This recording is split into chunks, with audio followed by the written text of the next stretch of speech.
Alam mo ako 'to. Oo, The High Priestess. Yes, yan ang pangalan ko mga babes 'no, dito sa channel na ito 'no. Pero ako ay meron ditong role sa reading na ito. Maaaring meron ditong ipapakita sa inyo na kung saan ako yung magiging, mensahera 'no or medium, tagahatid ng mensaheng ito.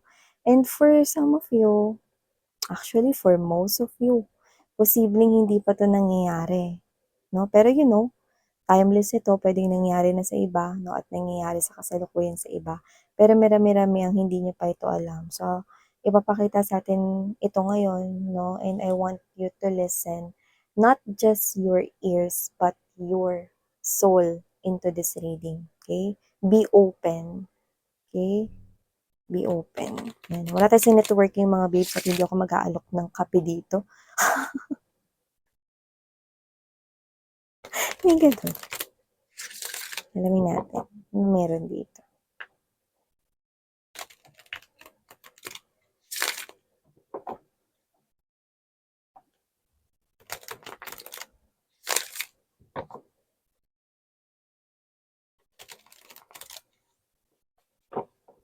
Ito yung klase ng sitwasyon na mapapaisip ka talaga at posibleng ito ay klase ng sitwasyon na posibleng maging uncomfortable ka.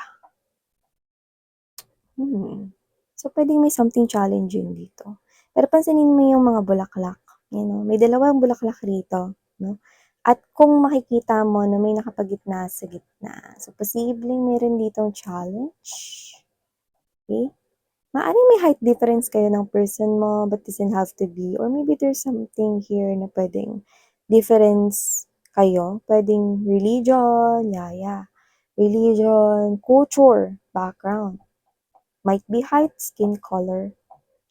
But there's a situation right here na involve yung person mo 'no, or involved sa person mo na maaaring maging challenge dito sa connection ninyo.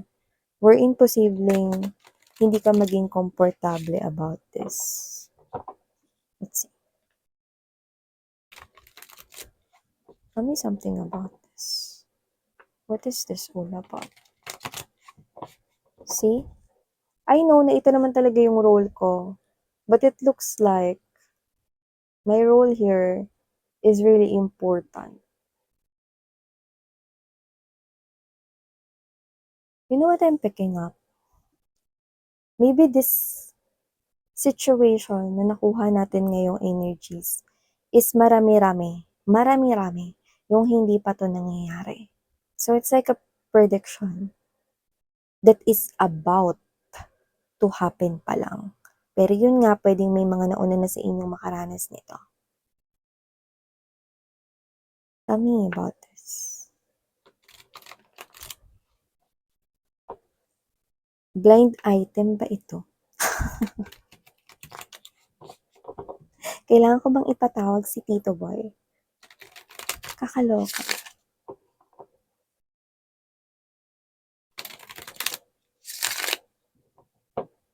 Okay.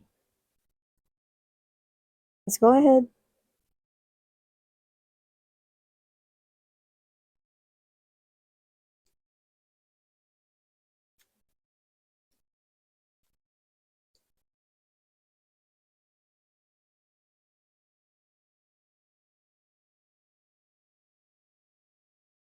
Kung sino man ito, parang may pagka-relihiyoso or relihiyosa siya, or this person here values yung kanilang tradisyon, kultura, or maaaring relihiyon. So, ano man yung religion ninyo, alam niyo naman na hindi yun importante sa tarot, pero yun ang pinapakita sa atin dito na the person that you're dealing with is giving me the vibe that this person values the tradition so much. Sobrang nire-respeto niya no, yung tradisyon, yung kultura, yung background, or yung religion nila mismo.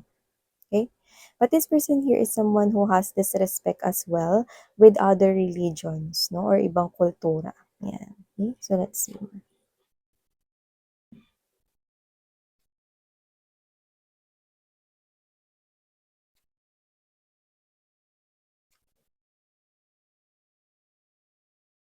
So, nakikita ko, this is another person here this is somewhat here connected to the person na kadil mo ngayon. Maaring meron kang kakonek ngayon, boyfriend, girlfriend, or someone here nakausap mo na, getting to know each other. May lumalabas dito sa energy niya. But this is not someone here romantically involved like yung relationship nitong person na ito na lumalabas dito is like a father or a mother figure.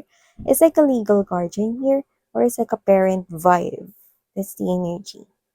May lumalabas ditong ganon. Someone who is mature and I'm picking up that it's a parent or a guardian of your person.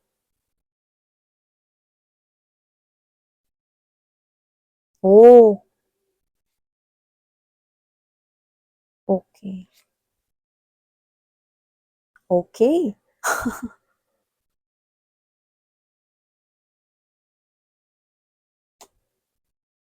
Prepare yourself, honey. Prepare yourself. Okay.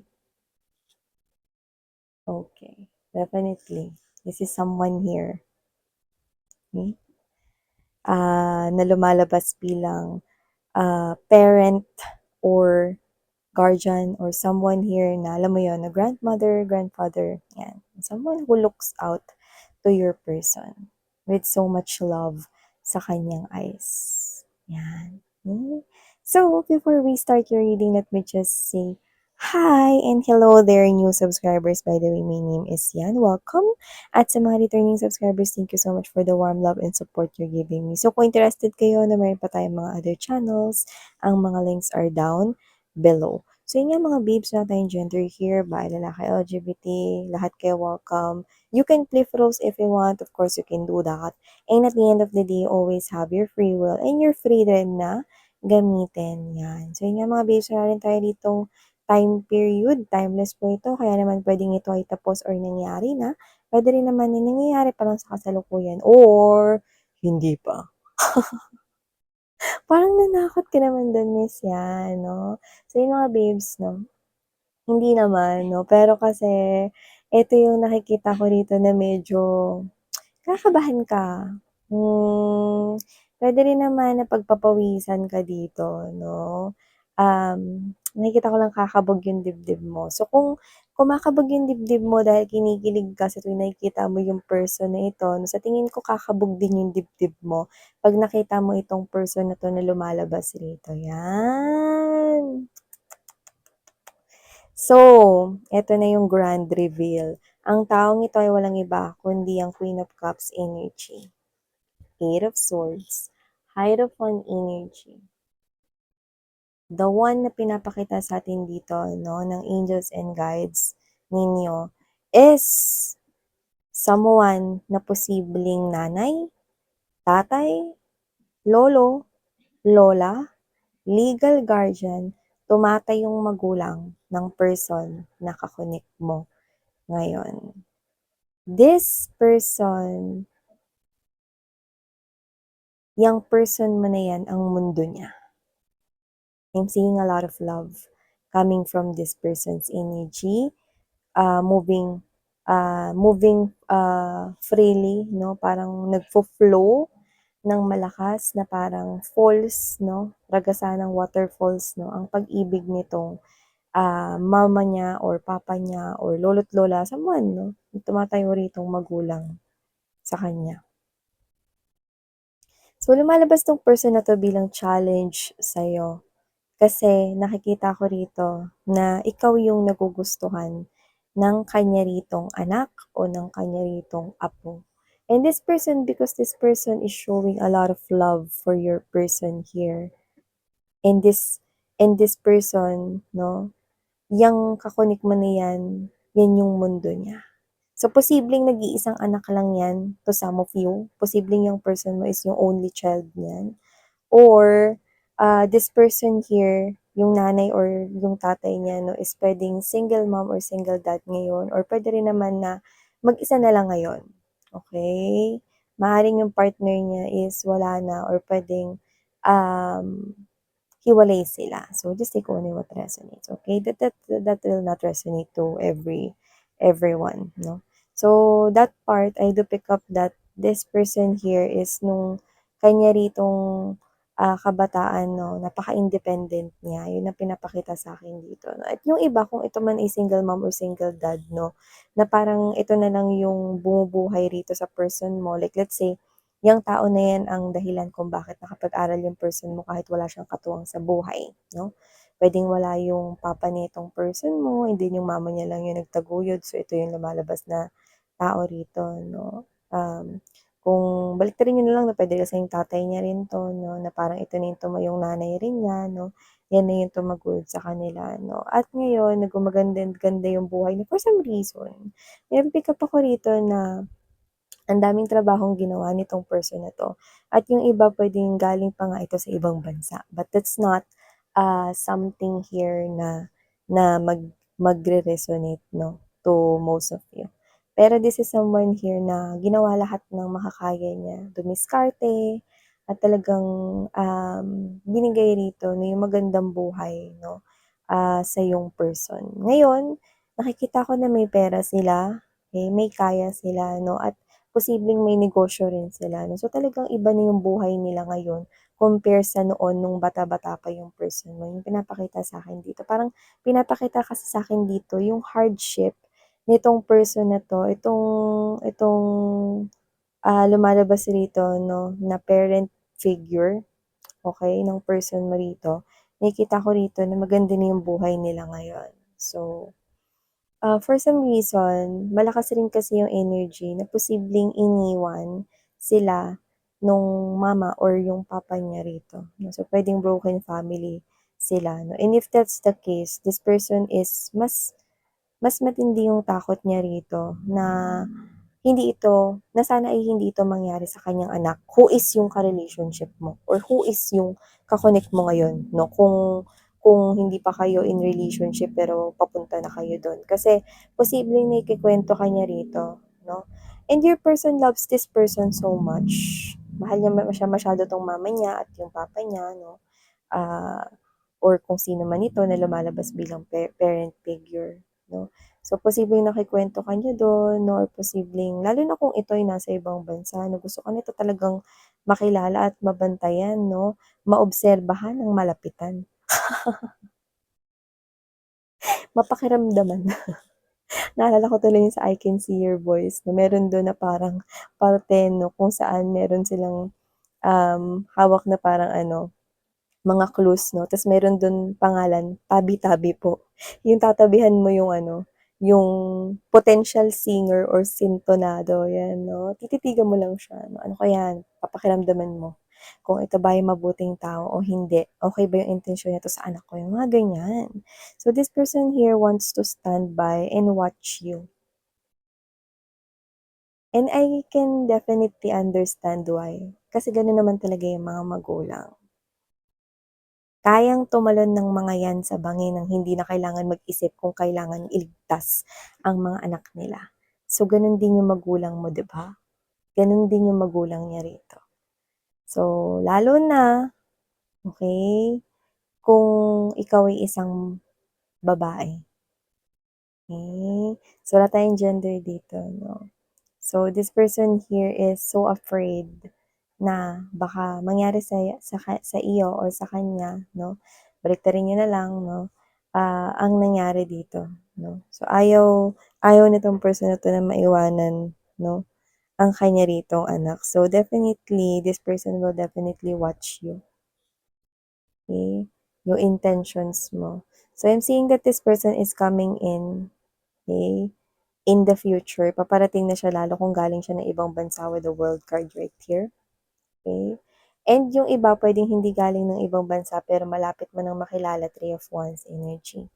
Kasi dahil gumaganda na ang kuwento ninyong dalawa ng person mo 'no, simula na ng meeting the parents. Yun yung nakikita ko rito 'no. At nakakaloka 'no, medyo nakakakaba lang ito 'no, kasi mararamdaman mo yung energy ng mama niya na parang hindi gano'n ka-open sa'yo. Mama, papa, ganyan, lolo't lola 'no. So, dito nakikita ko na ang tanging kailangan mo walang iba kundi ang courage 'no, courage 'no, or yung parang, katumbas ng salitang brave. Kailangan mong tatagan yung loob mo rito dahil meron ditong someone na magwa-watch very closely sa mga galawan mo, 'no? Pero dahil isa ka ditong maunawain, 'no, na individual, nakikita ko rito na maiintindihan mo kung bakit siya ganyan. Lalo na kung narinig mo na yung storya ng person mo, 'no, or mula sa person mo, story ng life or family ng person mo. So, definitely nalalapit na ito 'no, for a lot of you, maghanda na kayo. Hindi naman kayo nito mga babes 'no, papapasukin ng militar. Pero nakikita ko dito na itong person na 'to 'no is, nakikita ko na kapagka nakita niya yung tunay mong intensyon sa anak niya, magiging open rin siya sa'yo rito at ituturing ka rin niyang parang kanya, parang sarili niya na ring anak. So, I think 'pag naging parents ka or parent ka ngayon 'no, maiintindihan at mauunawaan mo, okey? So, itong tao na 'to is gusto niya lamang makilatis at makilala yung taong kinukuwento 'no, nung anak niya 'no. Kung sino man 'tong energy na 'to 'no, this is a mother or a father's love. So, kung marami naman siya ritong tanong na posibleng mag-isa ka, sagutin mo lang ito ng maayos 'no. Ipakita mo lang, maging natural ka lang sa pagpapakita ng pagmamahal sa person mo 'no. Dahil itong tao na 'to na malakas yung pakiramdam niya. So, dahil okey naman at pure naman ang intention mo sa iyong person, mararamdaman 'yan 'no, ng parent figure na ito 'no. Kailangan mo lamang aralin ang taong ito 'no at, kunin ang loob niya 'no. Nakikita ko rito na mas gusto niya na ipakita mo yung pagmamahal mo dun sa anak niya 'no, kaysa parang bilhin mo rito yung kunyari yung mga favorite niya, favorite ng mama niya, yung gano'n 'no, or favorite ng papa niya rito 'no. Instead of gawin mo yun, mas mag-focus ka sa pagpapakita ng pag-aalaga dun sa anak niya, yun yung mas kailangan niya.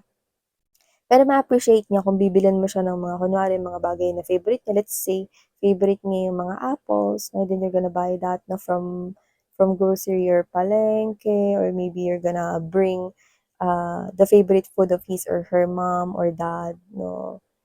Instead na ligawin mo yung kanyang parents dito, eh, ang gusto nitong parent na 'to is ipakita mo lang sa kanya yung love mo for his or her son or his or her daughter.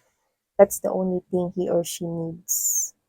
And then everything okay na, will be fine na. Yan. 'Di ba gano'n naman talaga yung mga parents 'no, laging inuuna nila yung kanilang child. And even though this person here is already at the right age to fall in love, this is the first person here that will definitely cry ng sobra-sobra kapagka ikinasal na kayo. Because this person here is so in love talaga sa kanya ritong anak 'no, na this means so much sa kanya 'no, you know that mother's love 'no, na walang makakapantay, gano'ng klase ng pagmamahal. And yeah, this is the person here na sobrang iiyak sa araw ng kasal ninyo, mm. Alam mo, malambot yung puso niya, pero 'pag nakaharap mo siyang una, parang feeling mo nasa isa kang ano, labanan ng mga Spartan, 'yan 'no. So, mararamdaman mo talaga yung strong ng energy niya, pero napaka-loving person niya, mm. Kaya kapagka nanalo ka rito 'no, kailangan mo lang tatagan yung loob mo rito, courage. Be courageous mga babes 'no, kasi nakikita ko rito na 'pag nahuli mo yung loob nitong person na 'to 'no, sobra ka rin niyang mamahalin na parang kanya ring tunay na anak or tunay na apo, 'yan, tunay na wini-welcome ka niya sa pamilya nila, 'yan. 'Di ba?